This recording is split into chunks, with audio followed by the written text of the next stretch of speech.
We are slaying monsters. Don't let the ghosts and the ghouls disturb you, darling.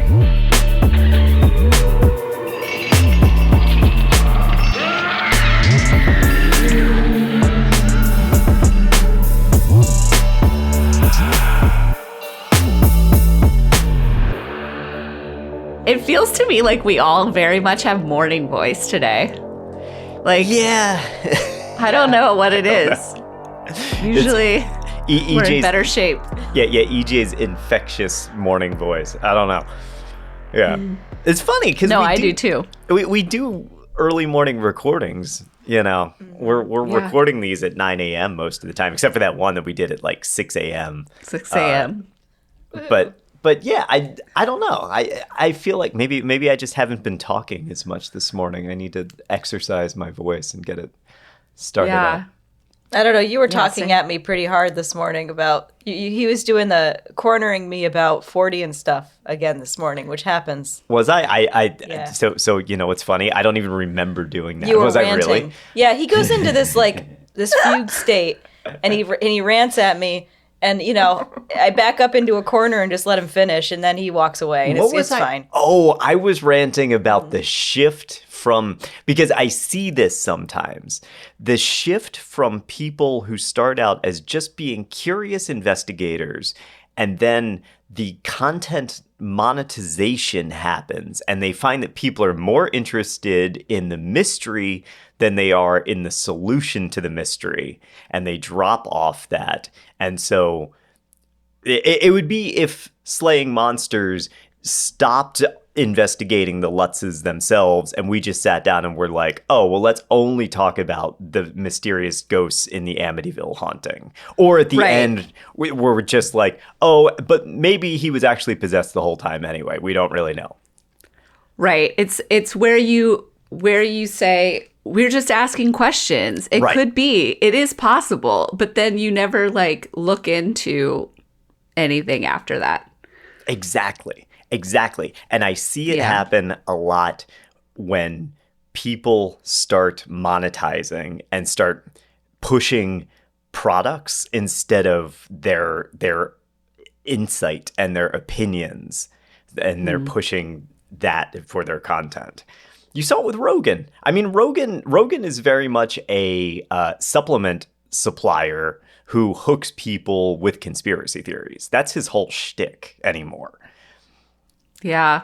I saw a clip of an interview with Patton Oswalt on Instagram, and he was saying how, so this is kind of a weird analogy, but he was talking about some writer, I'm forgetting who, someone we would all know, who was college roommates with or knew L. Ron Hubbard when he was just a pulp novel writer. Whoa, okay.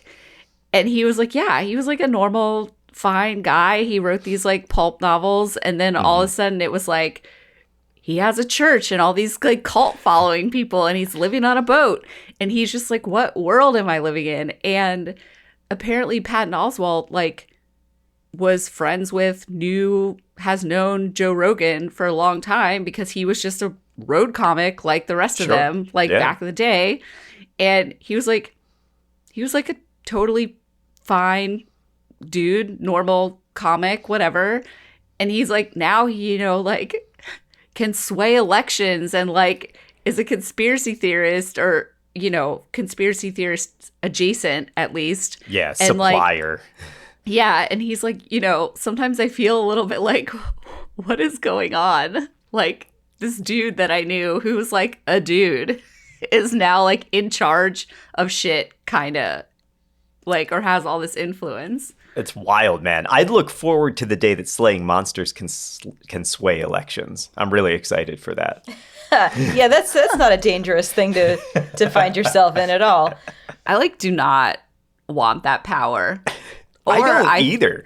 Don't worry, we won't. I mean, don't worry, we'll never have that power. We don't need to worry about it. Yeah.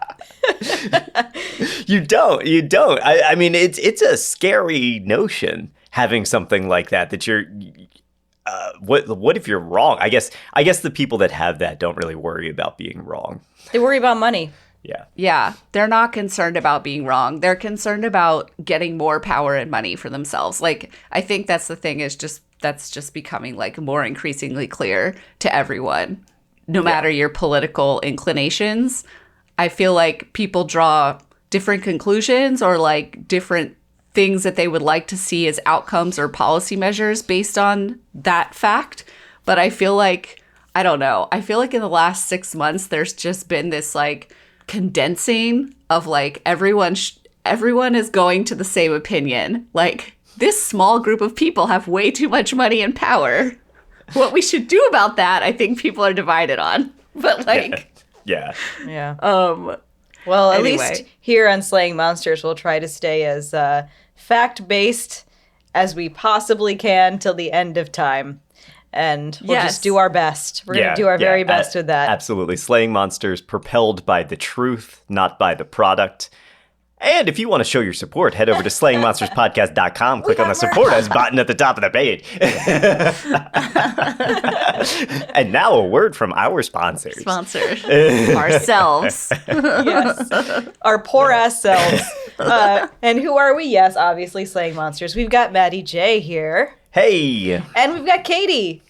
Good morning. And I'm EJ. And we are going to talk about what happened in November. Yeah, we're going to do our Fortean Roundup for November. This is an interesting month, gang, because not a whole lot happened in November.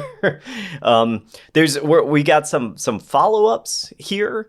And so because it's sort of a light month, I think we're going to do something a little cool, and we're all going to play a little bit of Fortean Quizzo after our news items here, which I think Yay. should be a blast. So I love that. I feel like I'm going to do very badly. So I'm looking forward to it. Well, I specifically when I set out to do to lay out the questions, I didn't want to do things that you just knew the answers to. So my hope is that you don't actually know the answers to anything, but we can see you use your logic and your reasoning to divine the answer. And we'll see how well that works and if that works at all.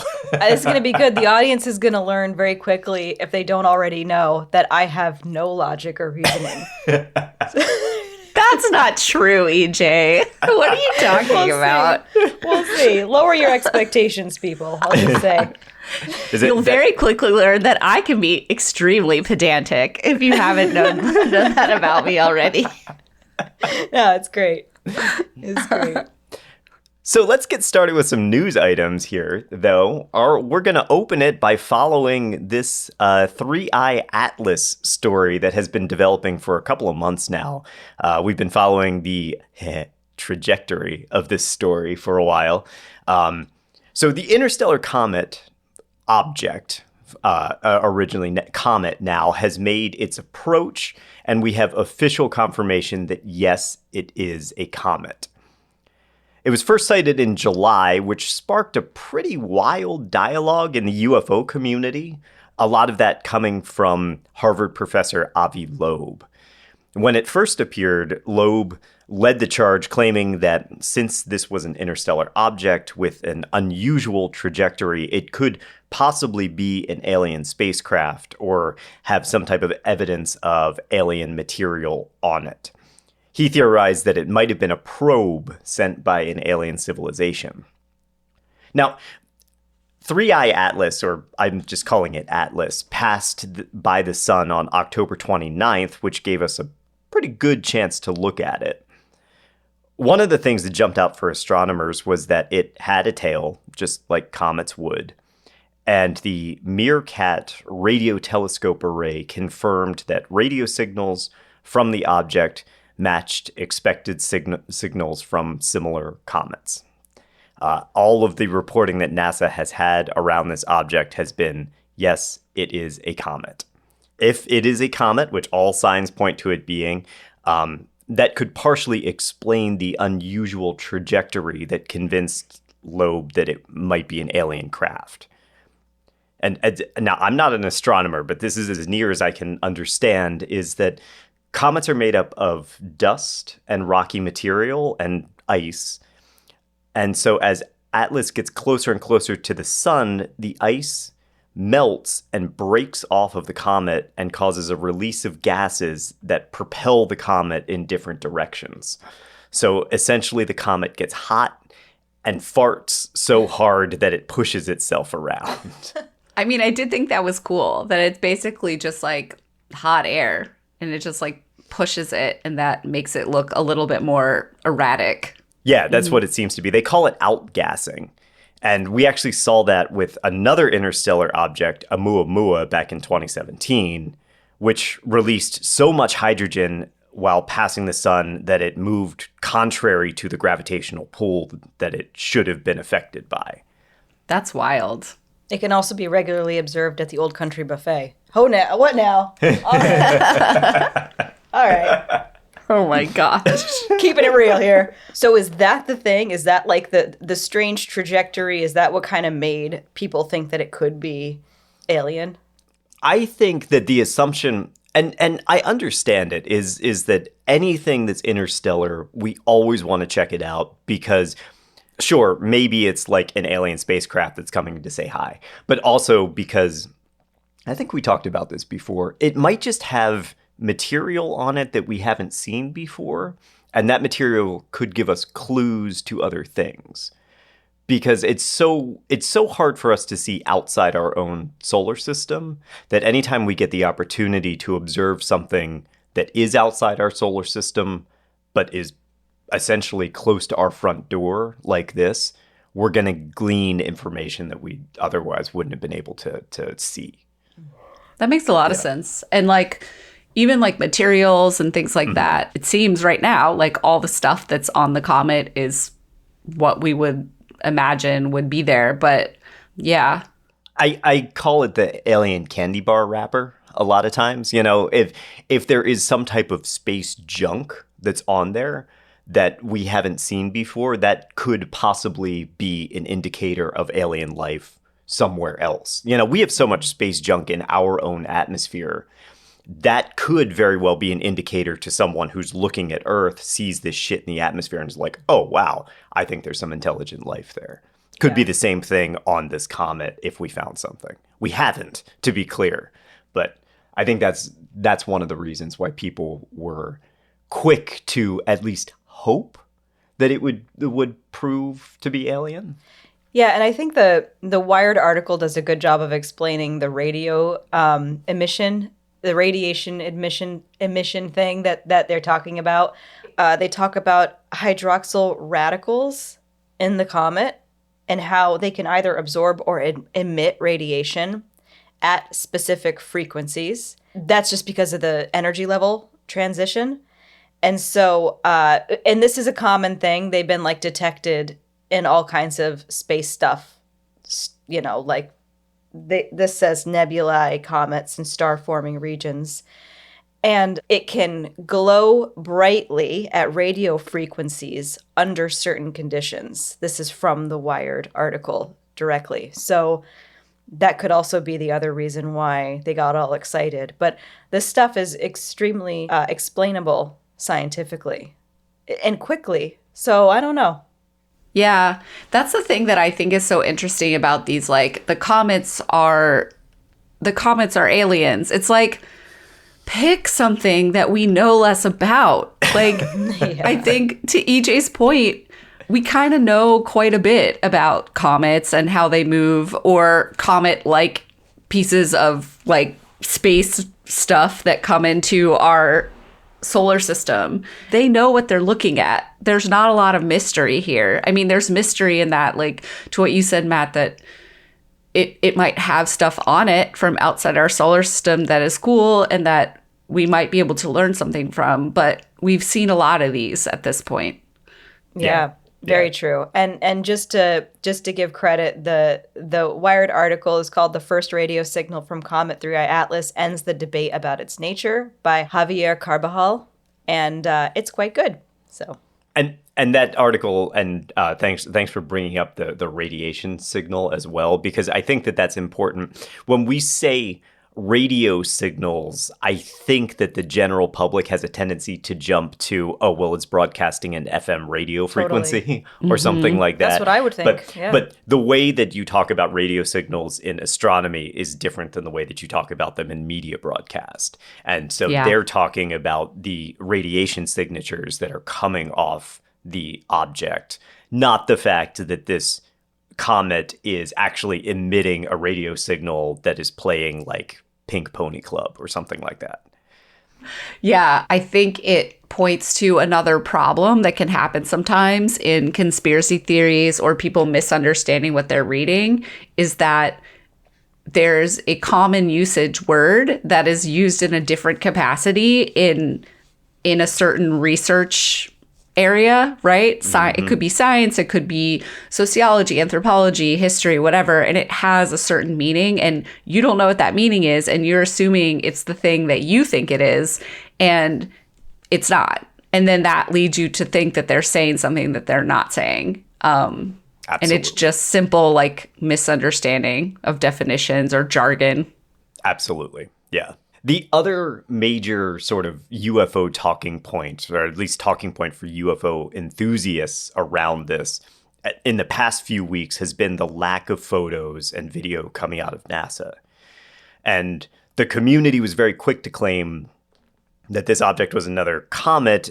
And if that's the case, the agency, NASA should be willing to put evidence behind it. Why are they not? And rumors started to spread that NASA was maybe covering up something secret about Atlas and withholding those photos till they could be properly doctored or something like that. But the truth is the U.S. government shut down on October 1st and only opened back up on November 12th. And that put very severe restrictions on what NASA was capable of doing. And in fact, just 5 days after the government reopened on November 19th, NASA held a press conference and released several images of Atlas, all consistent with it being a comet.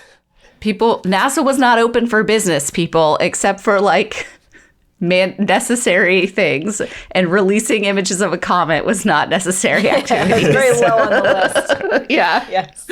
But I do think this is another misunderstanding here where people don't really know how much NASA does and how much NASA is funded and populated by government employees. And so, yeah, if the government shuts down, NASA shuts down.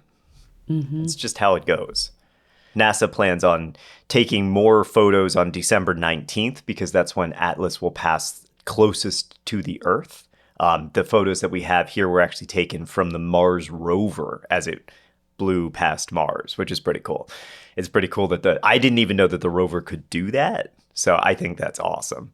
But we'll get actual photos from our observatories on Earth December 19th or thereabouts. So we'll be checking that out probably next month. Cool. Yeah. That just reminds me, I just need to click over and just look at pictures from the Mars rover, because sometimes I forget that I can just go look at Mars, which is still, so cool. It just blows my mind. So I can cool, just man. go look at a picture of Mars. Like, Find aliens, Katie. Go find the aliens that are on those rocks. I don't need to find aliens. Just the fact that I'm looking at fucking Mars is like cool enough for me. So cool. I hear you. Space scares the shit out of me. I would never want to go in space. That I would have a panic attack on the way up. But being able to just look at space images like that is breathtaking. It's so cool. A question that we talk about a lot at work, me and my colleagues, it's a reoccurring thing that comes up is, would you rather go to space or the bottom of the ocean? And I would rather go to space than the bottom of the ocean. We know more about space than what's down at the fucking bottom of the ocean. So no, thank you. Oh, no, I'm bottom of the ocean the whole way. I don't know. See, that's wild to me because I'm starting to feel anxious just thinking about going down to the bottom of the ocean. No, I don't know. There's something about that. Even after the whole, what was the submersible? Yeah, the submersible thing. I wouldn't go down with that guy. But like I would go to a deep sea research station or something. I think that's really cool. What about you, EJ? Well, I hate airplanes. So, and I love the sea. So, I think I would go for the under the sea option, but neither one sounds all that appealing to me. I would hate either one very much because just knowing the amount of pressure that the submersible is under, even if it's run by the most incredible James Cameron type person that there is, I would still be deeply uncomfortable. Yeah, that's it for me too, EJ. The pressure. I'm like, I don't know. That sounds terrible. But I mean, I guess the other thing is, either way, if something goes wrong, you're dying immediately. Yeah. There's That's not true. there's not going to be a lot of suffering. Like That is true. I don't know. There's just something about the ocean. Once you leave the Earth, I feel like I have this uncanny valley sort of disconnect that it freaks me out. If we're going under the ocean, at least I'm still here. If I go to outer space, I'm not here anymore, and I just don't know how to mentally process that. That's interesting. I mean, there is a phenomena that astronauts have of having been above the Earth, looking at the Earth. And it's like, I don't know, like a knowledge and understanding, like just a disconnect like that you're talking about, Matt, where... Katie, is that the overview effect? That sounds right. Yeah. Yeah. Okay. Because like there's very few people in the world, right, who have seen the Earth, like physically themselves been outside the Earth and looked at it. Right. And I think bet it's that's really cool. Amazing to experience. Yeah. Apparently it's very moving. I'm sure. I bet. Yeah. On to aliens spying on us, Yeah, spying on our earthly activities. While you're up there, maybe you can observe some nuclear tests, like the UFOs. Yes, go ahead, Katie. Listen, I read this article quickly and I was like, okay, I get why this is weird. But my immediate rant is why, it's my hubris rant. Why do we keep thinking that aliens are so interested in our nuclear technology? Because if they're fucking able to get here from wherever the fuck they are, nuclear technology is probably not that interesting to them. They've probably done it and done way more than that. So like I just... Again, people thinking like, ooh, they were so interested in our little nuclear experiments. Like, no, why would they be? It's not that interesting. If you're able to fly across like billions of light years of space, that's my rant. No. So everything I've read about it, I think that the counter argument is that the aliens are interested in the way it would be like if apes started developing not even stone tools, but if we saw apes starting to carry like iron tools and bows. Or like make fire. Yeah, or make fire or something. Then you become very interested in that and you say, wow, these things are learning rudimentary techniques to improve their society. But I agree with you. That is a very geocentric opinion that you're sort of the focus of the entire universe. And when we set off a nuclear blast, the aliens are like, oh, wow, we should go look at the Earth and see what's going on over there.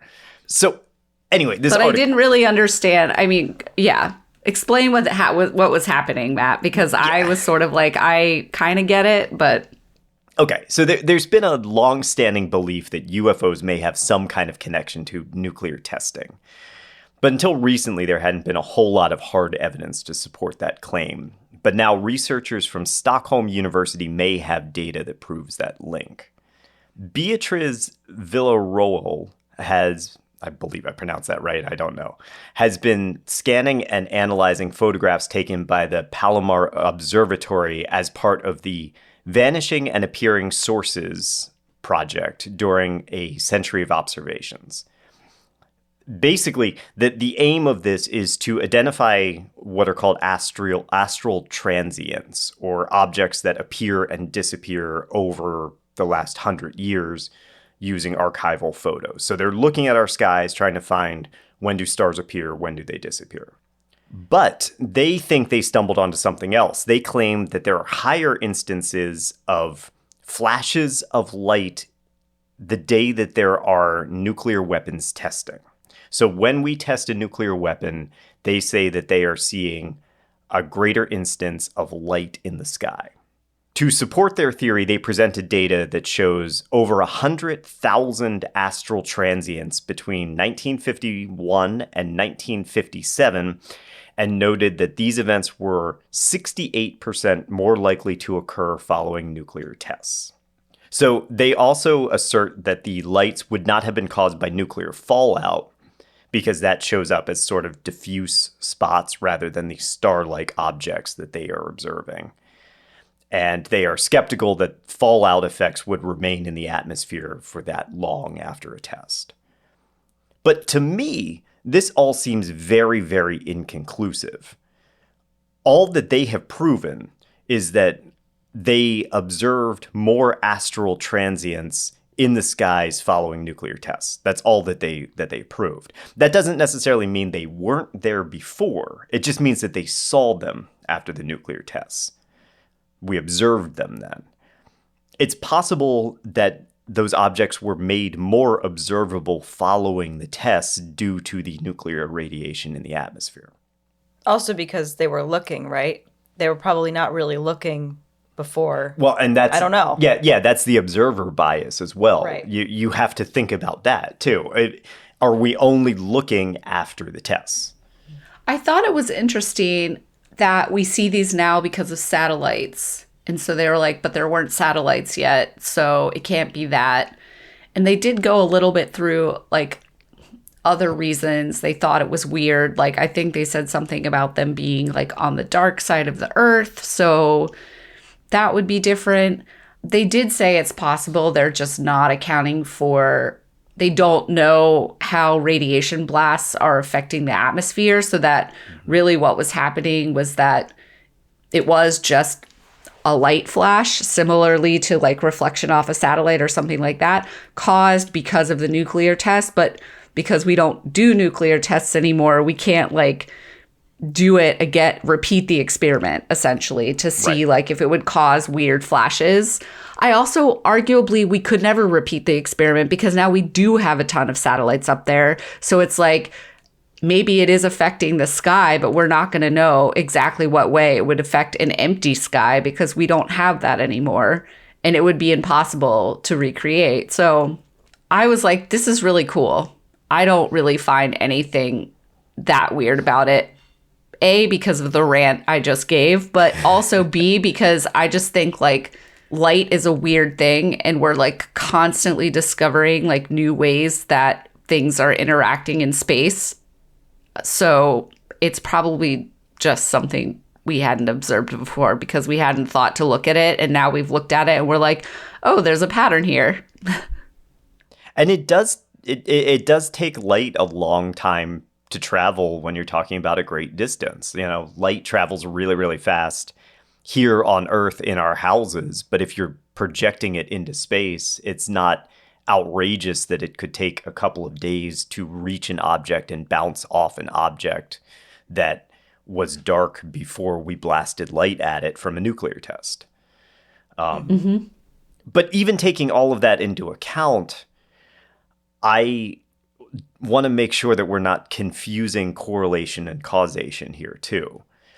Because just because there have been a higher instance of anomalies following nuclear tests, that doesn't mean that those anomalies are in any way connected to these tests at all. If I see a robin in the sky every time I find a penny on the ground, that doesn't mean that robins are dropping pennies, right? Right.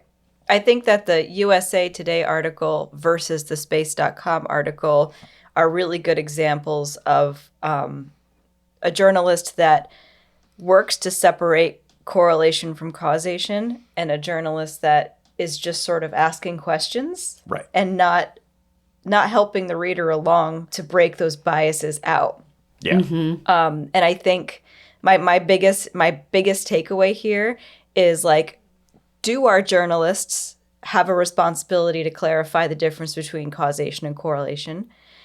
And I think that when it comes to the USA Today article, they were simply stating the findings without taking the extra step to say, hang on a second, this doesn't necessarily mean UFOs.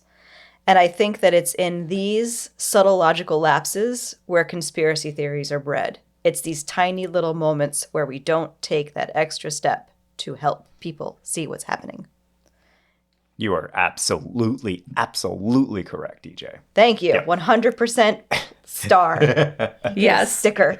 Gold star Gold for star. EJ. But you're right. That is where conspiracy theories lie. They are allowed to fester and grow in the gaps between evidence and logical conclusion.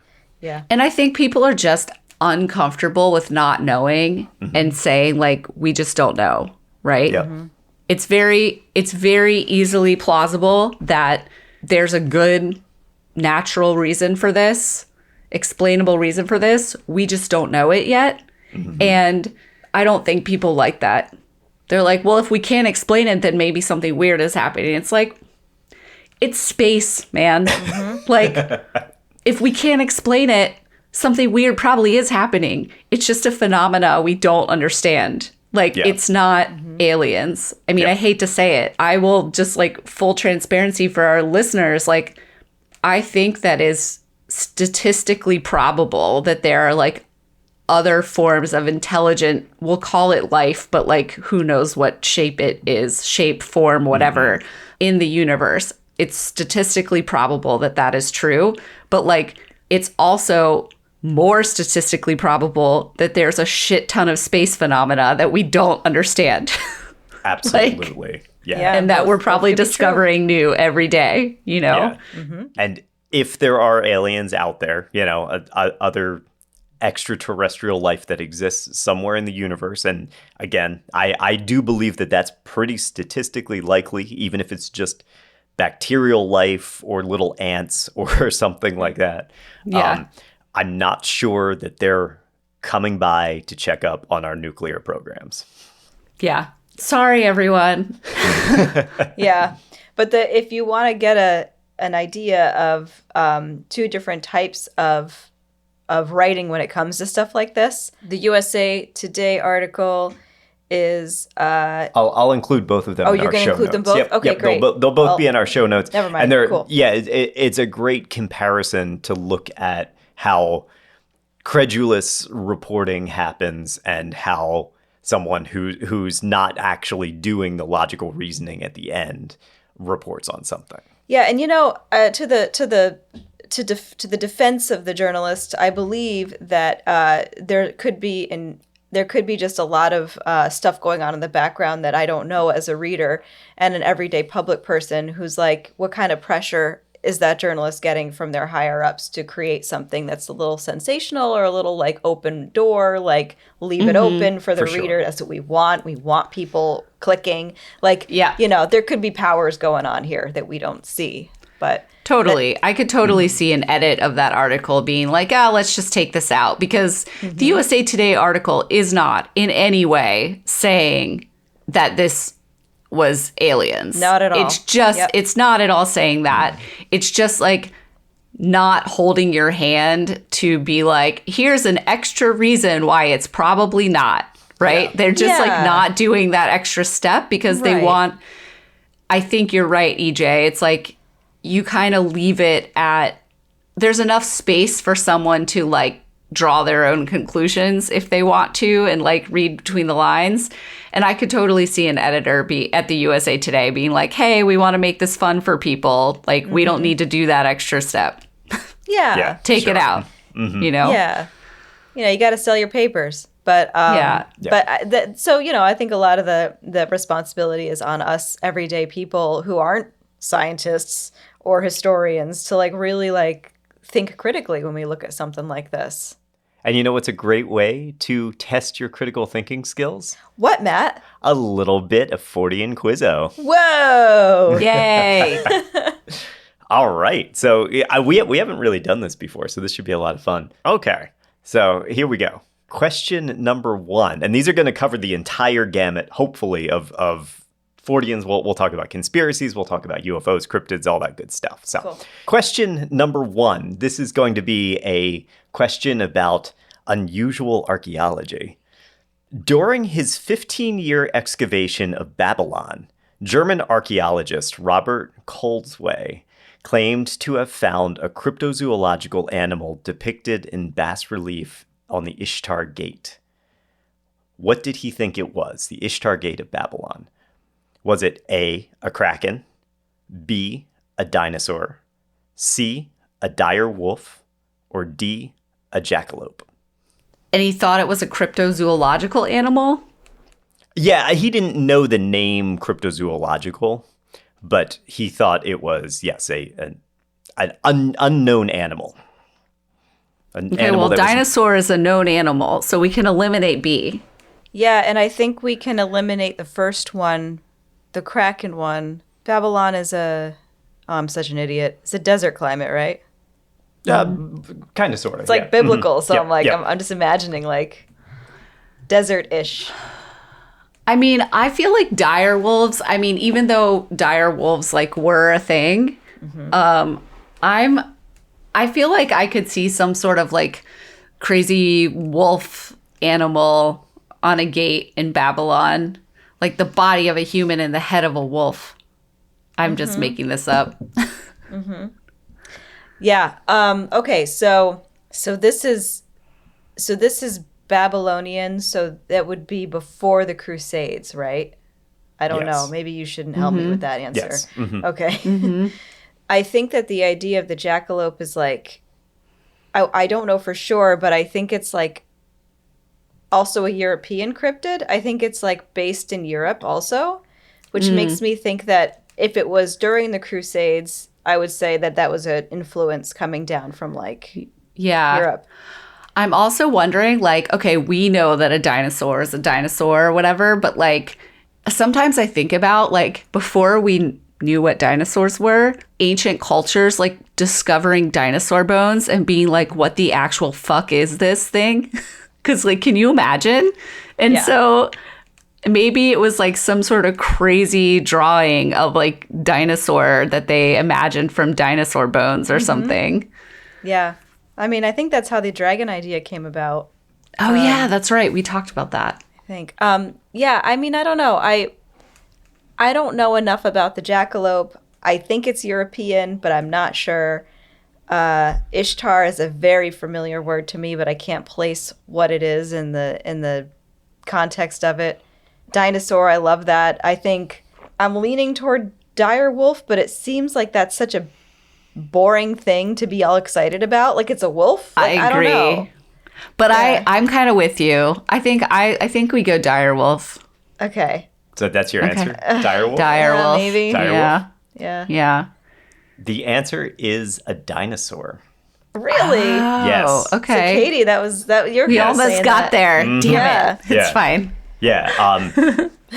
I think that the logic that you missed here was that he believed that this long-necked animal that was depicted there he thought it was an apatosaurus, and he thought that they had actually seen this creature. Bernard Heuvelmans and Roy P. Mackle would later use this as evidence supporting their theories of existing dinosaurs in Africa.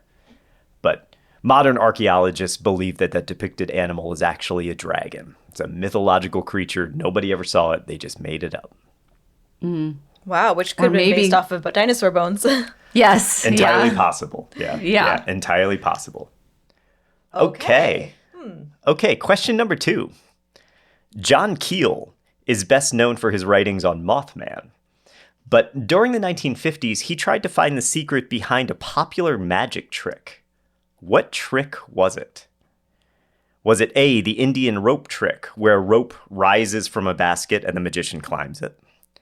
Was it B, sawing a woman in half, where she's cut in half and restored?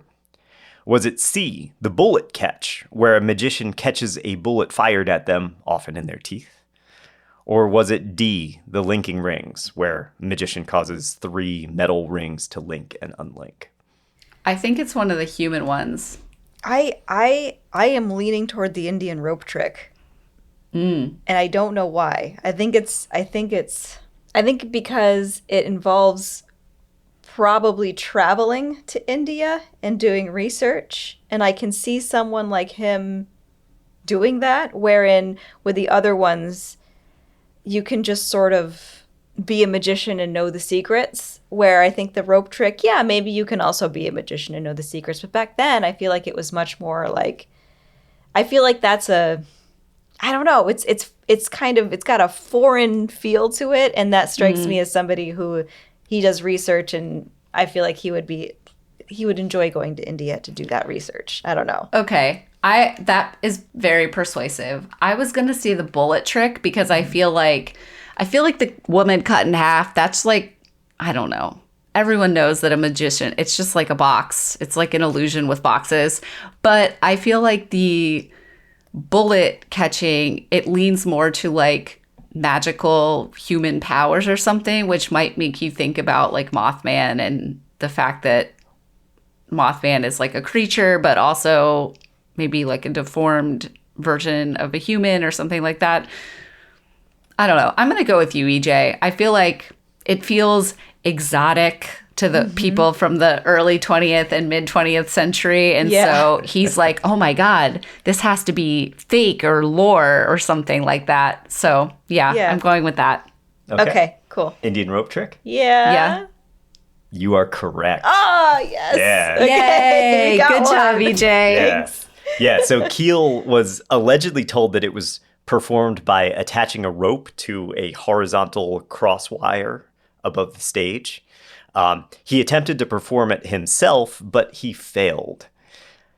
The magician and skeptical writer Richard Wiseman actually contends that the illusion probably never existed, and that it was a legend of an Indian rope trick was actually the trick all along.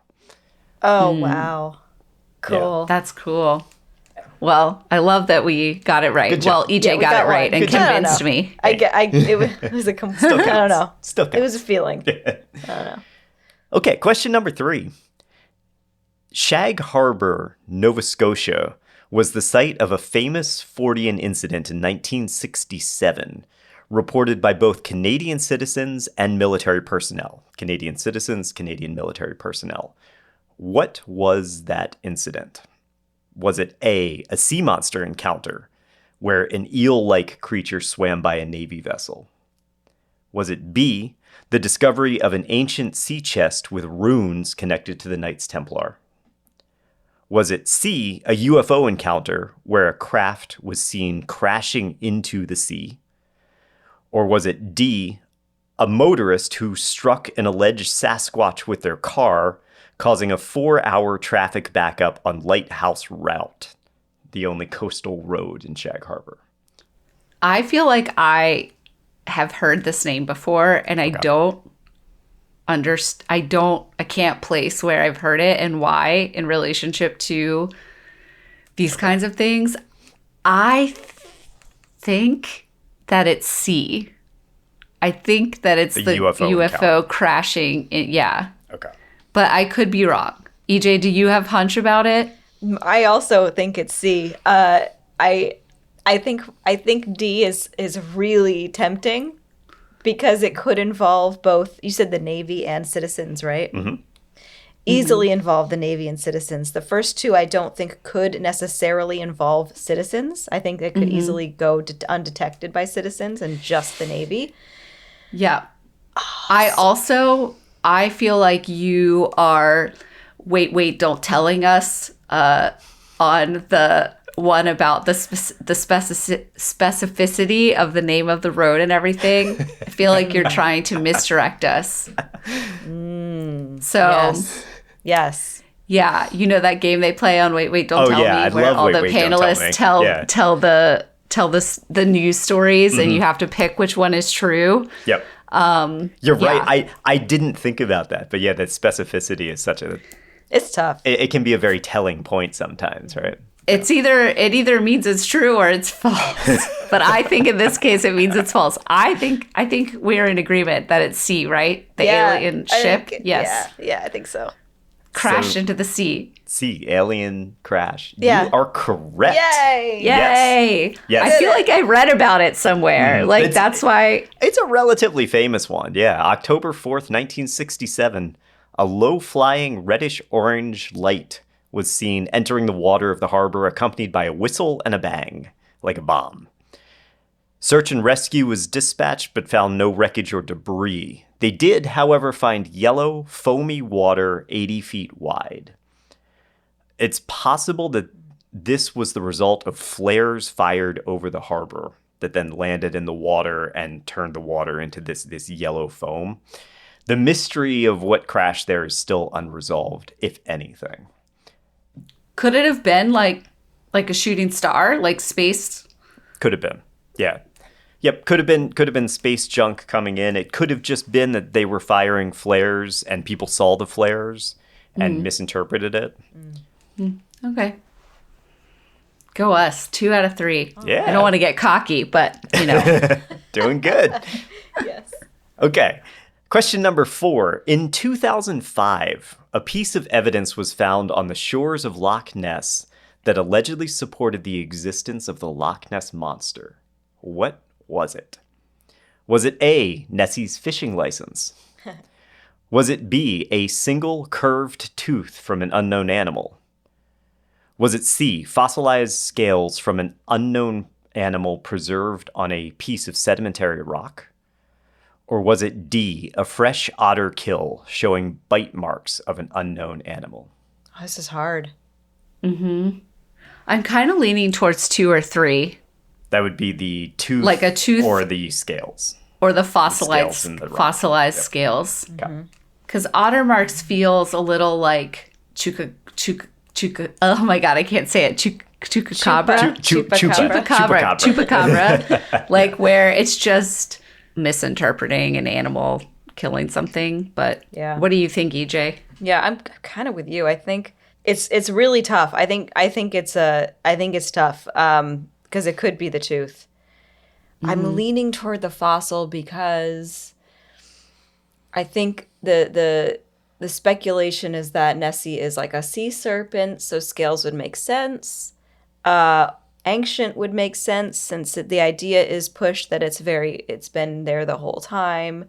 So prehistoric evidence would be very enticing. You could probably also find it and stick it to a very ancient real sea creature if that was real. Like it doesn't necessarily have to be Nessie. I mean, everything was underwater and you can just match those things. Yeah. So it could be like an ancient sea creature that we didn't exactly. know about or that we don't have records of. So Yeah. okay. I don't All know. right. I don't know. Yeah. No, let's do it.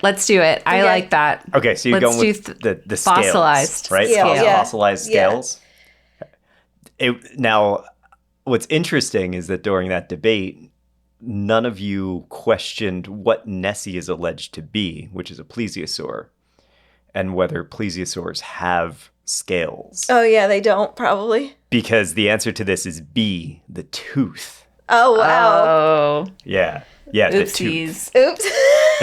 We're not Nessie fans. We're not big enough Nessie You're fans, not. clearly. I did know it was a plesiosaur. I don't know We why did, but I was was like, I was with you. I was like, it's a sea creature. Yeah, good enough. Yeah.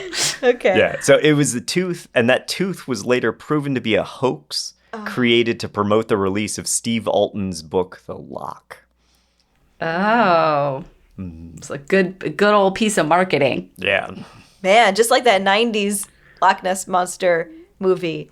The movie about Nessie from the 90s with the little kid and the boat. Oh, never mind. The movie What? about the It little was like kid this in the feel-good Nessie movie. Oh no, you're talking about Magic in the Water, Magic in the which was a Canadian movie that was like sort of about Ogopogo, but wasn't actually about Ogopogo. They made up a monster, and they might have even made up a lake. That I was thought it was an actual Nessie movie. No, and it they was. were- It didn't take place in Scotland. Well, okay. I'm thinking of something else. Never mind. Okay. Well, anyway.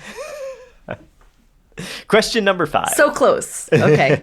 Oh man. Number 5. In 1577, Blythburgh Church in Suffolk, England, was the site of a terrifying Fortean encounter.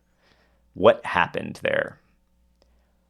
A. Mourners watched a corpse rise from freshly dug grave after being unknowingly buried alive. B. A statue of the Virgin Mary began to weep blood on Easter Sunday. C.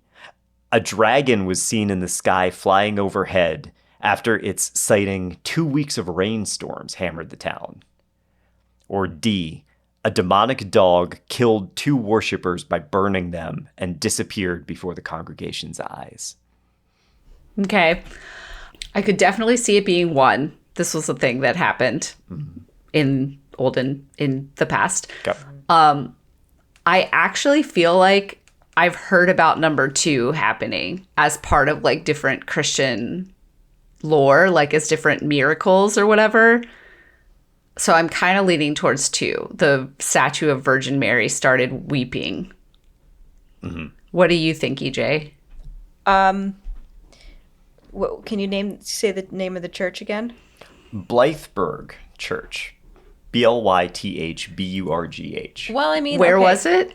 Suffolk, England. 1577. 1577. When was Henry VIII? Yeah. He was the mid 1500s, I think. Okay. I'm trying to think if this is before or after Yep. the Protestant. The Anglican. Yeah. Like the switch to Anglican church. Yeah, the move away from Catholicism. Because that would Yeah. have been not But the as- Anglicans are Catholic light. They're like the Yeah. Episcopalians. That's true. Are they all about Mary? I like that. That is true. I don't know. I don't know about that. Okay. So I do know of a story of a black dog scratching at a church door. I do know that that's a thing. I don't know if this is that thing. But it makes me think. I don't know about the dog burning people and then disappearing. That's not something that I know about. So that sounds like it could be another misdirection, getting me to think that it's the dog. And then, okay. And then 1 is the person rising from the grave. I mean, that feels too like that shit happens or happened. I don't think it's the dragon. God, this is so hard. We can diverge from each other's answers here, Katie, Yeah. if we can't, because I don't know about this one. But Yeah. I'm going to say it's the dog just because it's Okay. I'm don't going to know. say, I do. EJ's point about Catholicism and Anglicanism. Anglis- I'm not sure. Anglicism? Anglicism Anglicanism. is making me doubt, but I'm going to go with 2 with the statue, Mary statue. Okay. So, Okay. so EJ, you're going with the black dog Yeah. attack and burning the congregation. Yeah. Katie, you're going with the statue of the Virgin Mary weeping blood. Yep. EJ, you are correct. Oh, man. Yeah. Okay. The demonic Nice. dog. Okay. That's just because I remember that story. It's just Hey. no logical reasoning was done. I love vaguely that. remember this. Yeah. Yeah. Allegedly, the dog scratched the church door before it disappeared through it, and you can still see those scorch marks it left on the door. EJ, Yep. you were right on the money. Yep. That's so good. Okay. All right. I wasn't sure if that was the same story. Yeah. Yeah. This story Okay. is likely apocryphal. Oh, yeah? You yeah. think so? Okay. Yep. It's based on the mythology of the Wild Hunt, where dogs were synonymous with death, and so death racing through this church in 1577. Cool. That's a good one. Yeah, that is a good one. I like medieval stuff. Me too. Not Well, that that's medieval. It's more like, well, whatever. early Renaissance, but Yeah. yeah. All that. I love it. At that time period, there was just so much that could happen, you know, in their belief structure, and everything was so wrapped up in their religious beliefs, but they were still very, very afraid of the evils of the outside world. It's just, yeah, it's a very cool time. Yeah, and there were plagues going on. And Yeah. Oh yeah. Yeah. Yep. Weird shit everywhere. That's shit.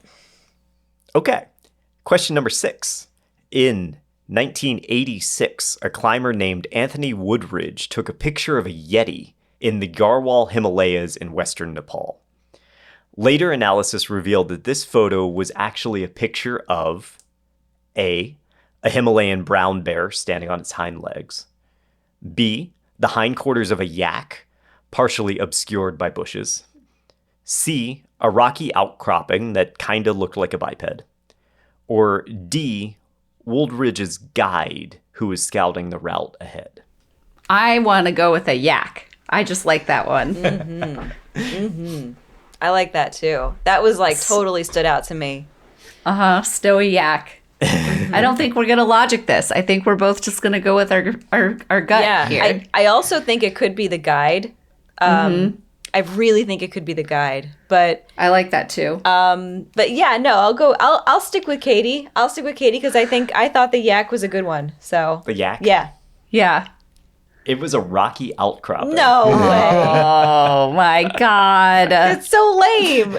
Come on. Yeah. Use your eyes, man. Well, the story of this photo, because otherwise you wouldn't really have a story. It would just be like, oh, I saw this weird thing.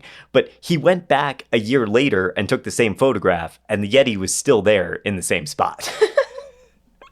Well, there you go. Okay. I really wanted it to be a yak. Okay, it's fine. Yeah, me too. Oh well. Question number 7. In 1804, a ghost was the subject of a court case in Hammersmith, UK. What was the charge? Was it A, theft? The plaintiff claimed that their coin purse had been stolen, and the defendant claimed that it had been taken by a spirit. B, infidelity. The plaintiff alleged that he'd seen his wife being unfaithful with another man, but that man had been dead for 5 years. C, murder. The defendant had been hunting ghosts and accidentally killed a bricklayer who was dressed all in white. Or D, public drunkenness. The defendant swore that he hadn't been drinking, he had been possessed by a spirit. I kind of like the last one. Yeah, it's good. I don't think it's theft. It's kind of weird. I don't think it's, I don't know, maybe the man had been dead for 5 years. What year was this? 1804? Yes, 1804. Okay. They had like decent people records then. If it was the medieval or like the 1500s, I would be like, people didn't know shit about what happened to people. So like, it could be that could be a believable claim. I don't know if it's so believable in 1804. I like the purse one because I think it's really hard to believe the story of the infidelity. I like, man, I don't know. This is hard. I know of the Hammersmith ghost. I have heard of it before. Oh, you have? I've Yeah. never heard of it. So Like, I know this is a real story. I just don't know anything about it. I know that it was Okay. like one of the only trials that they did use. They had a ghost on the stand, or not on the stand, but they. it was like legitimate. Okay. Yeah. It was the first one was theft. The third one was infidelity. The last one was Theft, infidelity, murder, public drunkenness. okay, public drunkenness. Murder, I don't think is it, because that isn't like a ghost being involved. That's like you mistook someone for a ghost, and so you killed them. I think if you know of this story, I feel like it's maybe not the possessed by a ghost one. I feel like it's probably theft or infidelity. So the person claimed that the ghost stole their money. What do they have to gain by saying this? Well, the defendant said that a ghost did it. Right. The plaintiff said that their coin purse had been stolen, and the defendant said, I didn't steal it, it was a ghost. Oh, I see. And then the second one is the woman that's being accused of infidelity is like, that person's been dead for 5 years. So I could not have been having an affair with them. Right. I think it's the theft. Yeah, I'm going to go with EJ. I think it's theft. I think it's theft. It was murder. No, man. It was murder. That one is the least fun of all of these. The least good reason to use ghost. I mean, I get why they did it, but like, Yeah. I thought he was a ghost, so I killed him. Well, so this all started because there were rumors of a ghost haunting the streets of Hammersmith. And so vigilante gangs swore to hunt down the ghost. And That's not how ghosts work. I don't know. What are they? One night, these vigilantes came upon a bricklayer who was in his white uniform on his way home, and they thought he was a ghost, and they shot him dead. That's Oh, horrible. that poor guy. Yeah. No. Yeah, the shooter was sentenced to death initially for willful murder, and then had his sentence commuted to 1 year of hard labor. Oh, jeez. Wow. That's it? Okay. Was he suffering from affluenza? Do you want to do one more and then tally and wrap up? Yeah, at sure. 21? Yeah, let's do I it. did so badly. Okay. I feel like we're at like 50-50 right Here's- now. We're not doing great. No. Okay. Here's your final question. In 2020, reports surfaced of a new Fortean mystery called LOAB, which had its roots in modern technology. What is LOAB? LOAB. Is it a shadow person that appears behind you on your Zoom or Teams camera? Is it an AI cryptid that allegedly appeared as a unique text-to-image creature?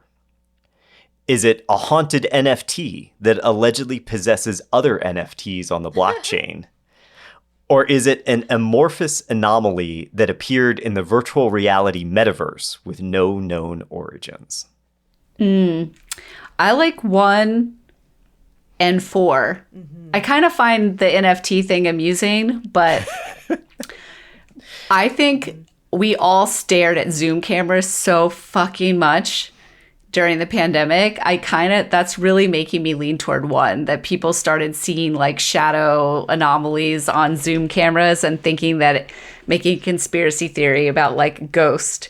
It's giving like the Ring vibes or something, you know, like that you see this thing on your Zoom camera. I don't know. What do you think? That's my gut feeling. I like that. Can you describe it again? The Yeah. beginning of what you said. Yep. So it's called LOAB, and it is a Fortean mystery which has its roots in modern technology. That's what you wanted me to describe? Yeah, Okay. yeah. Yep. And then the Zoom thing you said was, can you read the Zoom one again? Yeah.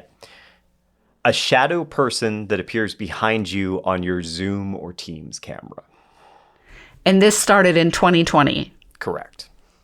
I'm trying to work out the acronym, and I'm not getting. I don't understand LO, but anomalous blob is coming to me for LOAB. AB. Also could be artificial something. The last one, the metaverse one, Yes. is also good. I like that one. I feel like the metaverse was kind of a thing back in 2020, and then it sort of fizzled out. Yeah. What was also like, I like what you're thinking about in terms of like there being like it's an acronym for something, and that's making me think like, because ChatGPT is like large language model, so like anonymous like language something anonymous blurb. I don't know. I don't like the ChatGPT one though, because that really wasn't as big of a thing in 2020. That's why I think the NFT, the metaverse, and the Zoom camera seem more like 2020 things that would cause some kind of thing. Okay. So what's your conclusion here? I'm going with Zoom. EJ, what are you going with? Yes, I'm going with Zoom as well. Going with a shadow person on your Zoom camera, Yes. behind you Yep. on your Zoom camera. Yep. No, sorry. God damn it! LOAB was the first AI cryptid. Oh wow. It was created by negative prompting Marlon Brando. So people entered Marlon Brando and requested that their AI generator produce the opposite of Marlon Brando. LOAB is often depicted as an older woman with rosacea who appears in gory or violent scenes. I will say that the Turing Institute dismissed the cryptid, saying that LOAB was simply a side effect of the limitations of image generation models. So, guys, I think you got 3 of 8. Yes, we did a really And bad job. That's assuming that Katie gets a point for EJ, the black dog one that you got right. Sure, yeah. So 3 of 8. I was so cocky when we got the first 2 out of 3. And then we went pew, straight down to the bottom. Straight on down there.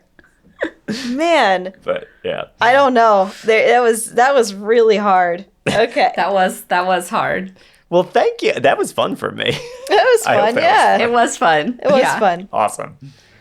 Well, cool. That is our Fortean Roundup for November. Nice. Yeah. Thank you all for joining us this month. And as always, if you feeling a little bit generous, head over to slayingmonsterspodcast.com, click on the support us button at the top of the page, leave us a tip, consider becoming a supporter. We have our merch there as well. If you want to check out we have very nice, warm wool beanies for the coming winter. If you're going out on your Yeti hunts, maybe pick one of those up. And yeah. Awesome. Thanks for listening and supporting, everyone. Yeah, thank you so much. Thank you for our supporters. We couldn't do this without you, so really appreciate it. Bye. All right, everybody. Be safe out there. Bye. Thanks for listening to Slaying Monsters, the Fortean History Podcast. If you like the podcast, there's a couple ways you can show your support. You can tell your friends, you can leave us a rating and review on your podcast platform, or you can head over to slayingmonsterspodcast.com and click on the Support Us button to leave a donation. For questions, suggestions, and other feedback, reach out to us, slayingmonsterspodcast@gmail.com, and stay up to date by following us on socials at Slaying Monsters Podcast. Your support helps us grow, and we are truly grateful to have our listeners and community.